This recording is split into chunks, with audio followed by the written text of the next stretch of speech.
Assalamualaikum warahmatullahi wabarakatuh. Alhamdulillahirrabbilalamin.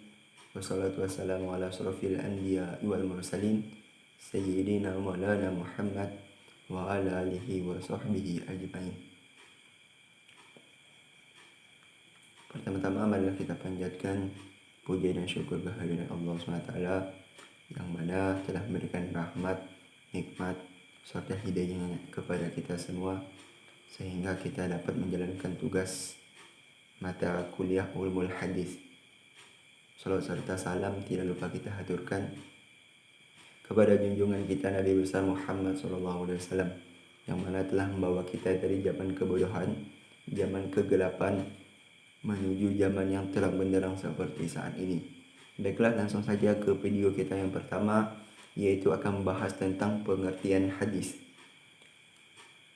Dengan definisinya sunnah, hadis, khobar, dan atsar.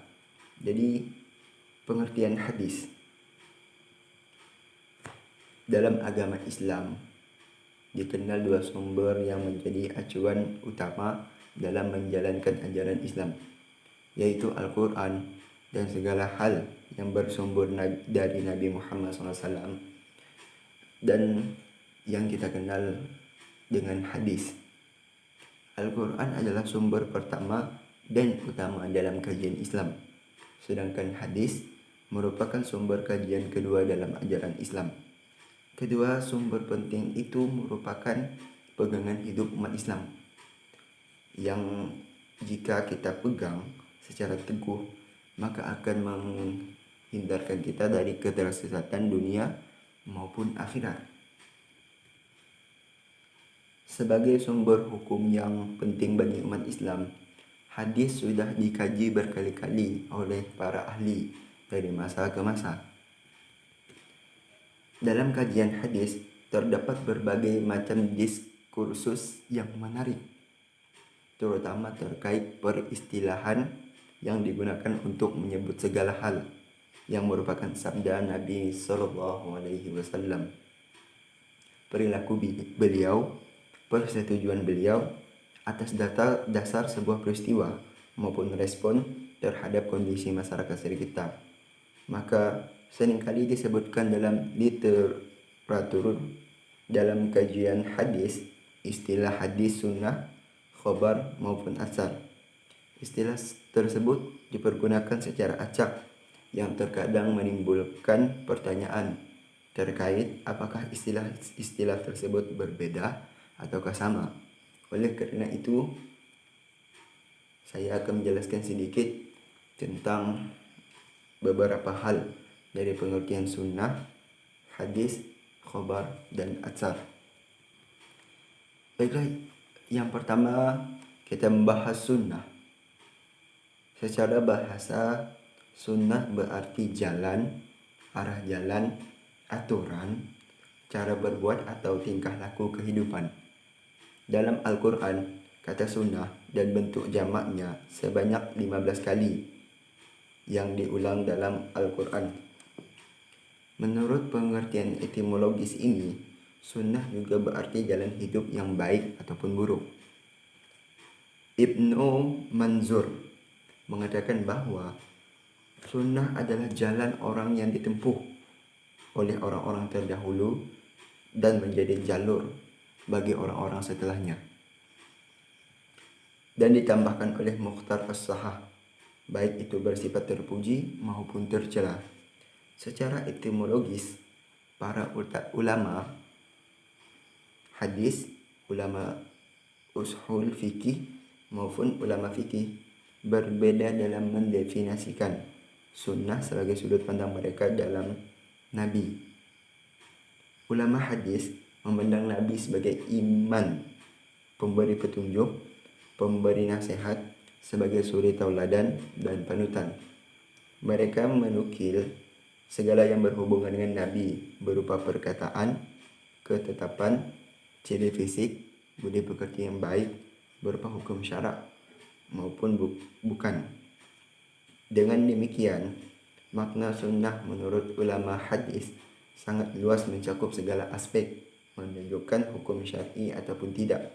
Nabi dipandang secara totalitas dari sisi pemimpin, pemberi petunjuk, pemberi nasihat, suri tauladan, dan panutan yang baik setelah mendapat wahyu Allah yang dimulai dari surah Al-Alaq ayat 1-5 maupun sebelumnya ketika belum diangkat menjadi nabi dan rasul.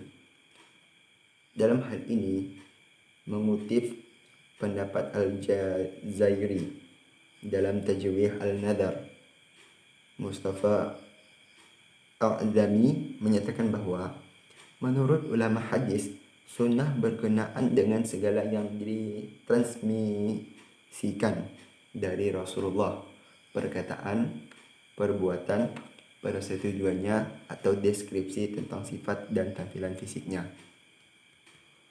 Yang kedua, tentang hadis. Secara bahasa, kata hadis, al-hadis, berarti baru, yaitu al-jadid minal asya', sesuatu yang baru. Bentuk jamak dari hadis dengan makna ini hadis, hudatsya dan hudud, dan lawan katanya kidam, sesuatu yang lama. Menurut Ilmi Hajar Al-Asqalani, sebagaimana dikutip dalam Subhi As-Solih, menurut Ilmi Hajar, hadis dalam tradisi syarah adalah sesuatu yang disandarkan kepada Nabi Muhammad SAW, seolah-olah dimaksudkan dengan bandingan dengan Al-Quran yang bersifat qadim. Di samping berita baru, al-hadis juga mengandung arti dekat, al-qorib, yaitu sesuatu yang dekat, yang belum lama terjadi, dan berarti al-khobar, yang sama dengan hidith, yaitu sesuatu yang dipercakapkan dan dipindahkan dari seseorang ke orang yang lain. Dengan pengertian ini, segala perkataan Nabi SAW yang tidak mengandung misi kerasulannya, seperti tentang cara berpakaian, berbicara, tidur, makan, minum, atau segala sesuatu yang menyangkut hal ihwal Nabi, tidak termasuk hadis. Muhammad Ibnu Ali Al-Farisi menyatakan bahwa hadis menurut para ulama adalah perkataan Nabi SAW dan berita tentang perbuatannya serta ketetapannya.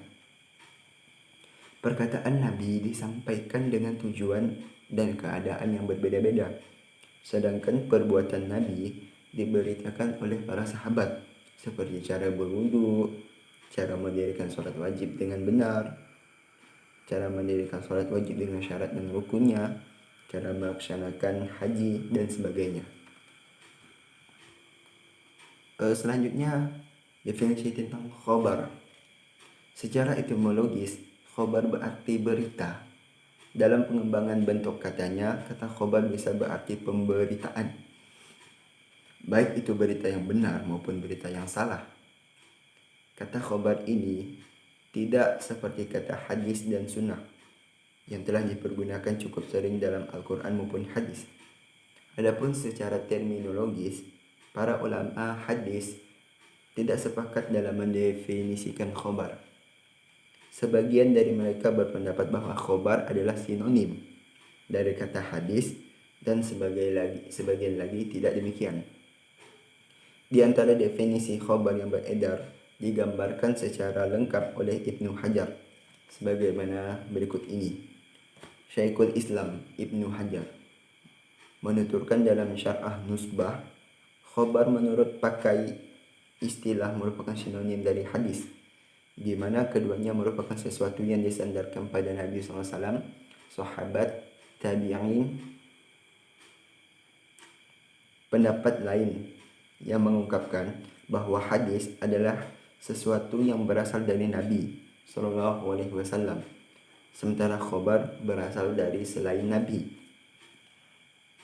Maka dari itu yang menyebutkan bahwa orang yang berkecimpungan dalam kajian sunnah disebut muhaddis, dan orang yang berkecimpung dalam bidang tarik atau sejarah dan sesamanya disebut dengan akhbari. Pendapat lain mengatakan dengan konsep umum khusus, dalam arti setiap hadis adalah khobar, dan belum tentu setiap khobar itu hadis. Perbedaan dalam mengartikan khobar tersebut tampaknya masih terlihat dalam literatur hadis hingga kini. Para pakar kontemporer seperti Syed Muhammad bin Alwi al-Maliki, Manna Khalil Qottanhan, hingga Subhi Saleh tetap menguraikan perbedaan definisi khobar di antara para ulama.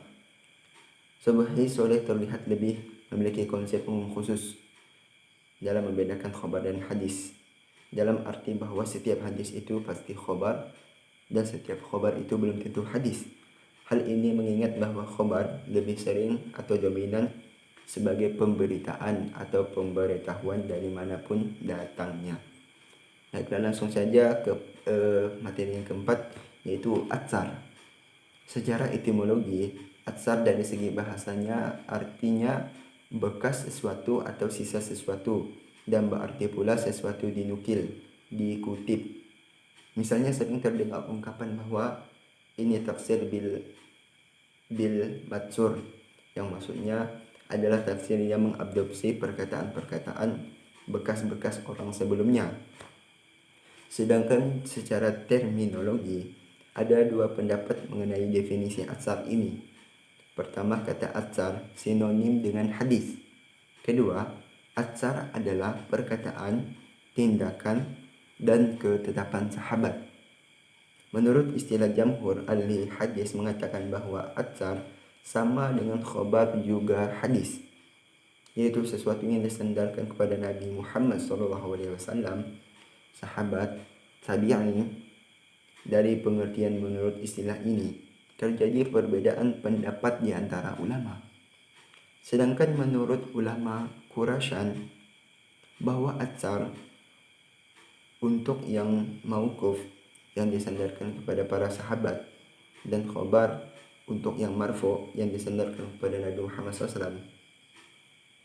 Jadi atsar merupakan istilah bagi segala yang disandarkan kepada para sahabat atau tabi'in, tapi terkadang juga digunakan untuk hadis yang Muhammad SAW.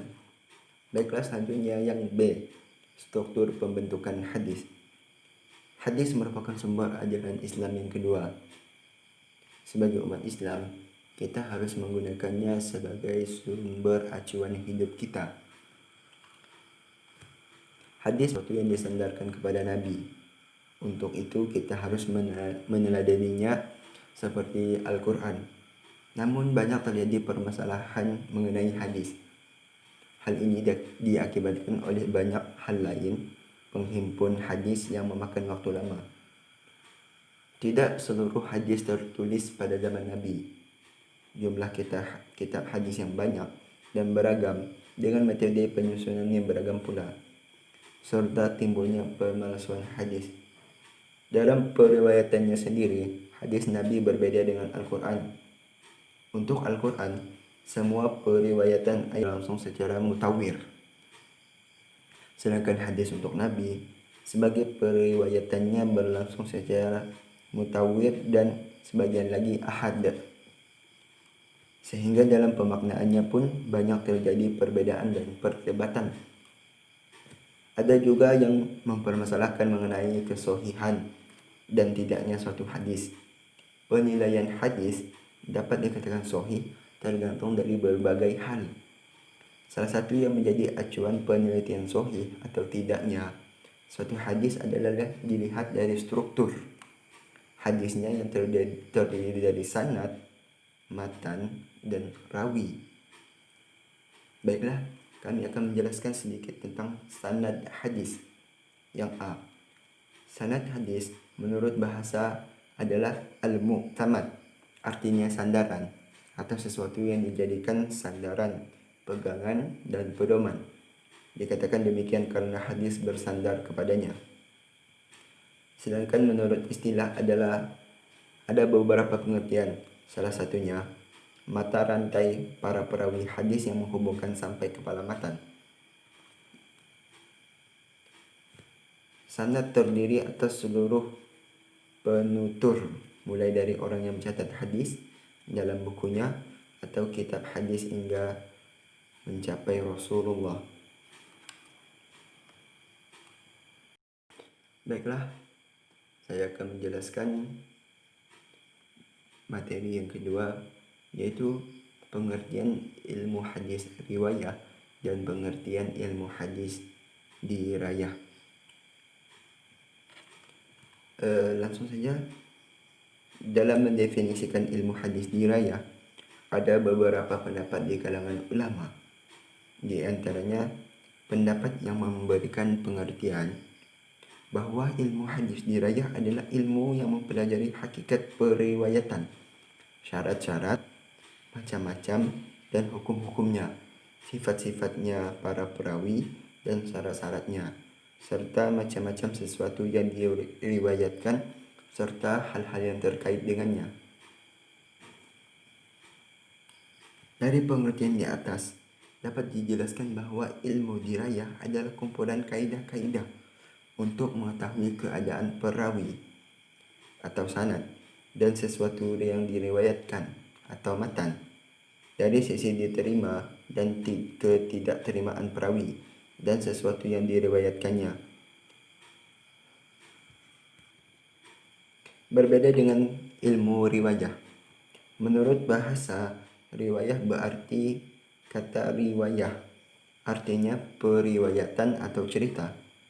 Ilmu hadis riwayah secara bahasa berarti ilmu hadis yang berupa periwayatan. Para ulama berbeda-beda dalam mendefinisikan ilmu hadis riwayah. Namun yang paling terkenal di antara definisi-definisi tersebut adalah definisi Ibnu Al-Akhfani, yaitu ilmu hadis riwayah adalah ilmu yang membahas ucap-ucapan dan perbuatan Rasulullah SAW, periwayatannya, pencatatannya, dan penelitian lafaz-lafaznya. Sedangkan ilmu hadis riwayah menurut istilah sebagaimana pendapat Dr. Subhi As-Sohi, ilmu hadis riwayah adalah ilmu yang mempelajari tentang periwayatan secara teliti dan berhati-hati agar segala sesuatu yang disandarkan kepada Nabi SAW, baik dan perkataan, perbuatan, persetujuan, dan sifat serta segala sesuatu yang disandarkan kepada sahabat dan tabi'in. Fani, sebagaimana yang dikutip dalam As-Sayyuti, bahwa yang dimaksud dengan ilmu riwayah adalah ilmu hadis yang berhubungan dengan riwayah adalah meliputi pemindahan riwayatan perkataan Rasulullah, perbuatannya, serta periwayatannya, pencatatannya, bayan lafaz-lafaznya. Ilmu hadis riwayah ialah ilmu hadis yang membahas tentang perkembangan hadis dan segi kelakuan dari perawinya, mengenai kekuatan, hafalan, dan keadilan mereka dari segi sanad. Ilmu hadis riwayah ini berkisar bagaimana cara-cara penukilan hadis yang dilakukan oleh para ahli hadis, bagaimana cara menyampaikan kepada orang lain dan membuktikan hadis itu dalam sebuah kitab. Manfaat mempelajari kedua hadis tersebut. Begitu pentingnya peran ilmu hadis dalam Islam, sehingga Al-Hakim pernah berkata, andaikan tidak banyak orang yang menghafal sanad, niscaya tiang agama Islam akan roboh, dan pahala para ahli ibadah akan berlomba-lomba membuat hadis berbalikan sanad. Ini diperkuat dengan perkataan Imam Syafi'i yang berkata, demi umurku, ilmu hadis termasuk tiang agama yang paling kokoh dan keyakinan paling rendah. Bahkan pandangan lebih keras lagi ditunjukkan oleh Sufyan Asy-Tsauri. Beliau berpendapat mempelajari ilmu hadis hukumnya lebih utama daripada solat dan berpuasa sunnah. Sebab hukum mempelajari hadis adalah fardu kifayah, sedangkan hukum solat sunnah dan puasa sunnah adalah sekedar hanya sunnah. Dari penjelasan di atas dapat disimpulkan, tanpa ilmu hadis, penjelasan bagi Al-Quran, dan pastinya Islam akan hancur. Karena itu kita mempelajari hadis adalah sangat penting. Hukumnya wajib atau fardu kifayah. Dari uraian video di atas dapat kita simpulkan bahwa Ilmu hadis dirayah adalah kumpulan kaidah-kaidah untuk mengetahui keadaan perawi, sanad, dan sesuatu yang diriwayatkan atau matan dari sisi diterima dan tidak keadaan perawi dan sesuatu yang diriwayatkan. Ilmu hadis riwayah adalah ilmu yang membahas perkembangan hadis dari kelakuan para sahabat, para perawinya, mengenai kekuatan hafalan dan keadilan mereka dari segi keadaan sanad. Dari penjelasan di atas dapat disimpulkan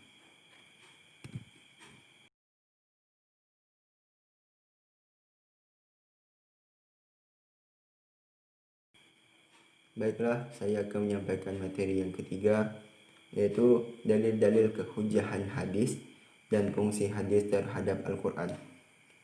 Langsung saja yang nomor 1. Dalil kehujahan hadis. Yang A. Pengertian hujah. Hujah adalah gelar bagi imam yang memiliki kemampuan dapat menghafal 3 hadis dengan baik secara matang, sanad maupun perihal perawi seperti keadilan, catatan, dan biografi atau riwayat hidup. Yang mendapat gelar ini antara lain Hisham ibnu Urwah, meninggal pada tahun 146 Hijriah. Ada Abu Huzail Muhammad ibnu Walid, meninggal pada 149 Hijriah. Dan Muhammad Abdullah bin Amr, meninggal pada tahun 242 Hijriah. Kata kerja berhujjah diartikan sebagai memberi alasan atau argumentasi yang valid dari muhaddisil dan tidak mencatat cacat, sehingga dihasilkan kesimpulan yang dapat diyakini dan dipertanggungjawabkan kebenarannya. Dalil-dalil kehujahan hadis. A. Al-Quran. Dalam Al-Quran banyak terdapat ayat yang menegaskan tentang kewajiban mengikuti Allah yang digandengkan dengan ketaatan mengikuti Rasulnya. Yang B. Hadis. Artinya, aku telah meninggalkan kepada kalian 2 perkara. Kalian tidak akan sesat untuk selamanya selama kalian berpegang teguh pada keduanya, yaitu kitab Allah dan sunnah Nabi. Jadi hadis hukum Islam yang kedua bagi umat Islam. Jadi kita sebagai umat Islam harus memegang teguh acuan hadis Al-Quran, terutama Al-Quran, sebagai acuan tujuan hidup kita. Jadi sudah dijelaskan dalam sebuah hadis bahwa dan hadis adalah pedoman hidup bagi setiap manusia. Manusia tidak akan dapat lari taat tersebut, mau tidak mau, jika damai dan tentram baik di dunia maupun di akhirat. Mereka harus mengikuti semua perintah Al-Quran, kitab Allah, dan hadis, seluruh perbuatan Nabi, perkataan Nabi, dan perilaku Nabi. Baiklah, selanjutnya yang C. Ijma. Umat Islam telah sepakat menjadikan hadis sebagai sumber Islam yang kedua setelah Al-Quran. Kesepakatan umat muslimin dalam mempercayai, menerima, dan mengamalkan segala ketentuan yang ada di dalam hadis telah dilakukan sejak zaman Rasulullah SAW. Sepeninggal beliau, masa Khulafa ar-Rasyidin hingga masa-masa selanjutnya, dan tidak akan mengingkarinya. Banyak peristiwa yang menunjukkan adanya kesepakatan menggunakan hadis sebagai sumber hukum Islam. Salah satunya ketika Abu Bakar dibait menjadi khalifah, ia pernah berkata, sesungguhnya saya takut tersesat bila meninggalkan perintahnya. Selanjutnya, fungsi hadis terhadap tafsir Al-Quran. Fungsi hadis tafsir terhadap Al-Quran yaitu ada 5. Yang satu, bayan at-takrir. Fungsi hadis dalam hal ini yaitu sebagai penguat hukum atau menegaskan kembali hukum yang sudah ada dalam Al-Quran. Yang kedua, Bayan at-taqyid. Fungsi hadis ini dalam hal ini yaitu ayat-ayat yang mutlak dengan sifat, keadaan atau syarat aturan tertentu. Yang ketiga, bayan at-tafsil. Fungsi hadis dalam hal ini menjelaskan ayat-ayat Al-Quran yang mujmal seperti tentang cara jual beli, cara dan ketentuan zakat, ibadah haji, dan lain-lain. Yang keempat, ada bayan at-taksis. Fungsi hadis dalam hal ini yaitu kekhususan terhadap ayat-ayat yang bersifat umum. Yang kelima, bayan at-tasyri'. Fungsi hadis ini yaitu menetapkan hukum yang tidak ditetapkan dalam Al-Quran. Dari fungsi tafsir hadis terhadap Al-Quran di atas, dapat kita simpulkan bahwa fungsi hadis tersebut dari al-bayan, at-takrir, bayan at-taksyid, bayan at-tafsil, bayan at-taksyis, dan bayan at-tasyri' memiliki fungsi menutup segala kekurangan hadis, menutup segala kekurangan Al-Quran. Jadi kelima fungsi hadis ini memiliki tujuan dan fungsinya sendiri-sendiri. Jadi fungsi hadis ini dapat menutup sedikit kekurangan Al-Quran yang dapat diterapkan dalam kehidupan sehari-hari.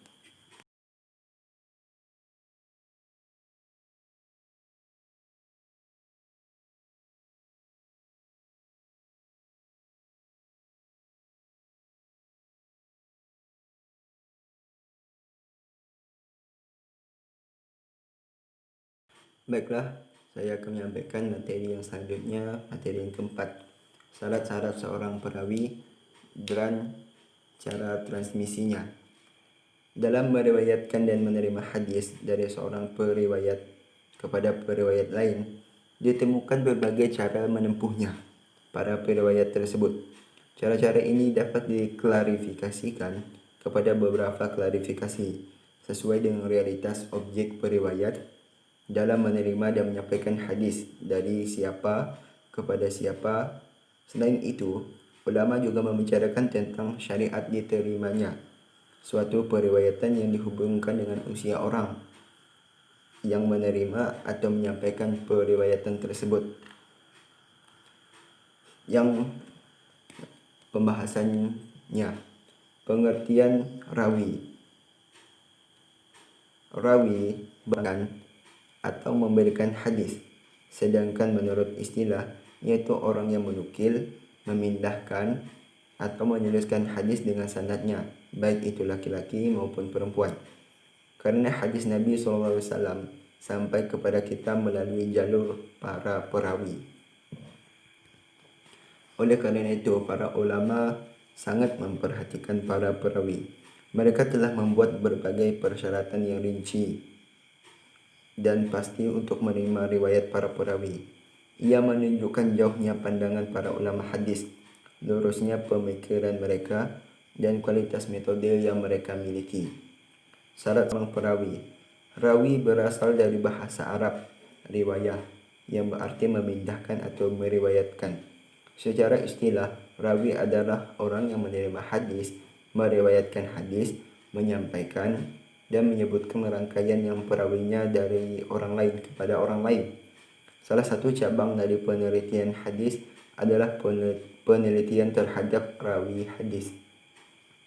Ulama berbeda pendapat tentang sah atau tidaknya anak-anak yang belum balik menerima persyaratan. Sejalan dengan hal itu, mereka juga berselisih pendapat tentang periwayat yang masih dalam kekafiran atau dalam keadaan fasik karena ia menerima hadis dari Nabi SAW. Jamhur ahli hadis berpendapat bahwa seseorang yang menerima hadis ketika masih anak-anak atau masih dalam keadaan fasik,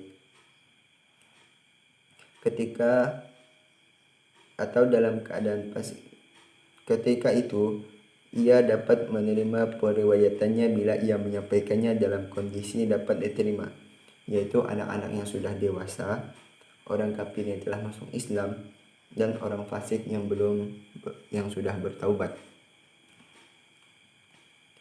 Namun demikian, mereka berbeda pendapat di seputar batas minimal umur anak-anak yang diterima periwayatannya. Itu menurut jamhur batas umur minimal ialah 5 tahun. Sebab dari umur inilah anak-anak mulai menginjak masa mumayyiz. Selain itu, ditemukan juga ulama yang tidak membatasi umur, namun mengisyaratkan tercapainya ketakziman, yaitu biasanya telah lewat umur 5 tahun. Selanjutnya yang B, proses transmisi hadis. Metode transmisi hadis atau dikenal dengan istilah jalan menerima hadis dan penyampainya, yaitu cara menerima hadis mengambilnya dari syekh atau guru.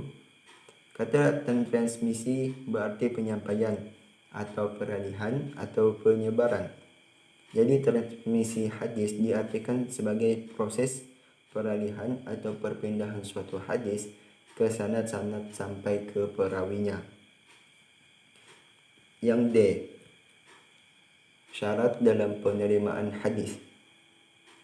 Tahammul wal ada adalah mengambil atau menerima hadis dari salah seorang guru dengan salah satu cara tertentu dan proses mengajarkannya hadis dari seorang guru kepada muridnya. Mengklarifikasikan cara-cara riwayat ke beberapa orang. Yang nomor satu sama, yakni periwayat mendengar langsung dari perkataan gurunya dengan cara ditekan atau di lainnya, baik dari hafalannya, dari tulisannya. Yang kedua, al-qiraah, yakni si pembicara menyuguhkan suatu hadis ke hadapan gurunya, baik ia sendiri yang membaca hadis tersebut maupun orang lain dan dia mendengarkannya. Cara ini menurut ulama adalah sah dan periwayatan qiraah tersebut dapat diamalkan. Yang C, ijazah, yaitu pemberian ijazah dari seseorang kepada orang lain darinya. Diperselisihkan ulama ada yang tidak memperbolehkannya, sebab jika diizinkan periwayatannya dengan ijazah, tentu tuntutan untuk pergi mencari hadis gugur dengan sendirinya. Namun menurut jamhur, periwayatan dengan ijazah tersebut dapat diperkenankan dan dapat diamalkan. Yang keempat, munawalah, yaitu seorang guru memberikan sebuah asli kepada muridnya atau salinan yang sudah dikoreksinya untuk diriwayatkan. Yang kelima, mukatabah, yaitu seseorang guru menulis sendiri atau menyuruh orang lain menulis beberapa hadis untuk seseorang, baik yang berada di tempat lain atau yang berada di tempatnya sendiri. Mukatabah terbagi ke dalam dua bentuk, dibarengi dengan ijazah dan tidak dibarengi dengan ijazah. 6. Wijadah, yaitu seseorang memperoleh tulisan hadis orang lain yang tidak diriwayatkannya, baik dengan lafal sama, qiraah atau lainnya dari pemilik tersebut. Ulama berbeda pendapat dengan kedudukan hadis yang diriwayatkan dengan wijadah. Ulama mazhab tergolong Maliki tidak memperbolehkan wijadah, sementara Imam Asy-Syafi'i membolehkannya. Yang ketujuh, wasiyah, yaitu pesan seseorang ketika akan menemui ajalnya atau melakukan perjalanan. Diriwayatkan.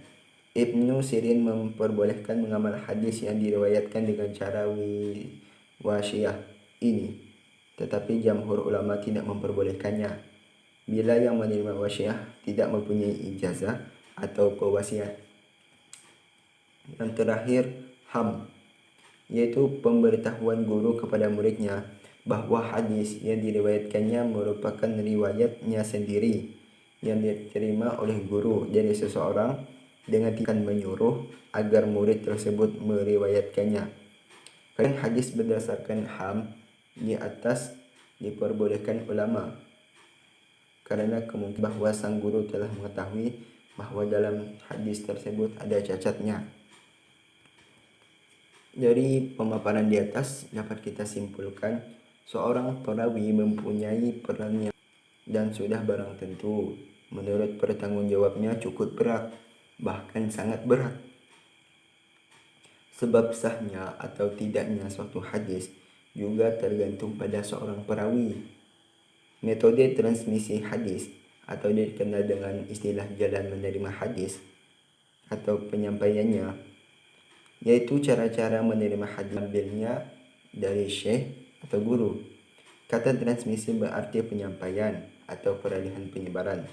Jadi transmisi hadis ini diartikan dengan proses peralihan atau perpindahan suatu hadis dari sanad ke sanad sampai ke perawi. Demikian beberapa materi yang dapat saya sampaikan. Mudah-mudahan bisa dipahami dan dimengerti. Mudah-mudahan apa yang telah saya sampaikan tadi bisa bermanfaat baik bagi diri saya maupun kamu semua. Saya tutup dengan wabillahi hidayah. Assalamualaikum warahmatullahi wabarakatuh.